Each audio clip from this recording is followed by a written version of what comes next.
The beauty scientists, Dr. Kristy Hamilton and Dr. Roy Kim.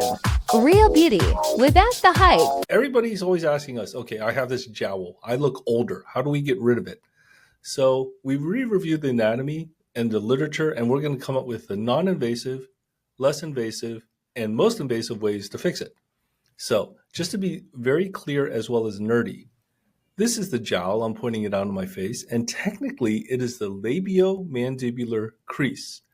What's interesting is that there is a ligament that sort of pulls down the tissue to create this crease, but it doesn't connect the skin to the bone. Weirdly enough, it connects sort of the soft tissue underneath to the bone.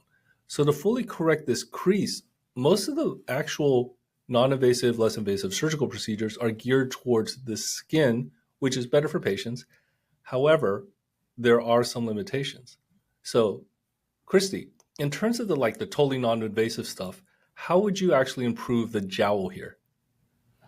So, got a couple options. One of them is a camouflage procedure. So if you have a small jowl, we can actually do a little bit of filler, but I know that's a silver medal one. We're going to start with the bronze medal. So the simplest ways, we can Botox some of the muscles. And I'm using my face and pulling the corners of my face down.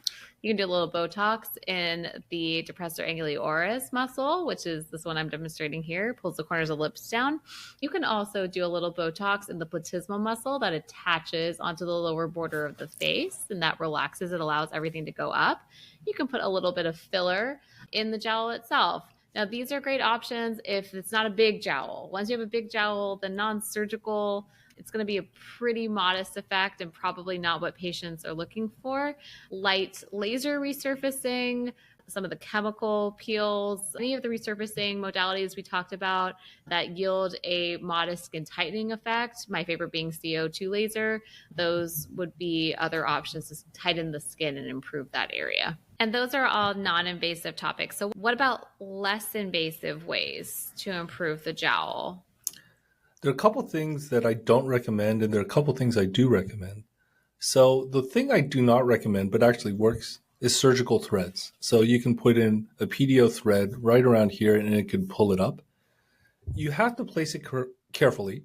They're relatively expensive with the problem of really not lasting that long, but they do work. Sometimes they linger, so when you and I do facelifts and neck lifts, we can actually see the remnants of these threads, which is annoying and not great for the patient. The thread can actually pop through the skin and erode the skin if it's not placed quite deep enough. So babbling about all these complications. This is why, as a plastic surgeon, we're not in love with surgical threads, but it is an option. Another way is to tighten the SMAS underneath, the structure that supports the actual face and the framework of the skin. Ultherapy does do this. You have to be careful because, again, if you blast the Ultherapy, it can actually scar your SMAS. But that is a sort of less invasive way of doing it. Finally, we can actually fill it with fat, which I think is a longer term answer. So it's a small procedure to actually harvest fat, filter the fat, and inject a little fat here. And again, we're sort of masking it. We're not really doing anything to actually tighten the skin.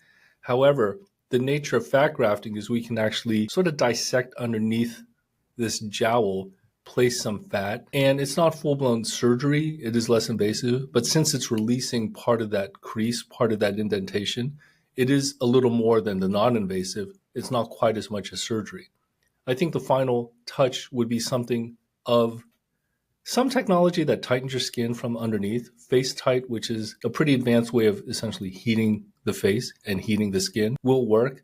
But again, I don't think FaceTite alone will fully remove the actual jowl, that indentation. I think it'll do more than non-invasive stuff, but not as much as surgery, not as much as a neck lift.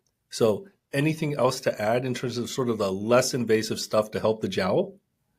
Oh, I agree that this is what we're looking at. It's like camouflage procedures and then modest tightening procedures, whether you're tightening SMAS or skin. And the key is just good counseling of the patients that they know what kind of improvement they're getting, or maybe there's someone that doesn't need much improvement, and then that's a great option. And I'd like to echo what you said about threads. If it's something that a plastic surgeon won't do to themselves or their close family members, probably shouldn't do it yourself. So this is something that you're right. It does work. Like we've seen some really nice results, but just the way that it ages just doesn't go very well. And so that's something I personally will never do. I don't offer it in my office either. Thank you for joining us on The Beauty Scientists. Be sure to visit thebeautyscientists.com and learn more about modern beauty and connect with Dr. Hamilton and Dr. Kim.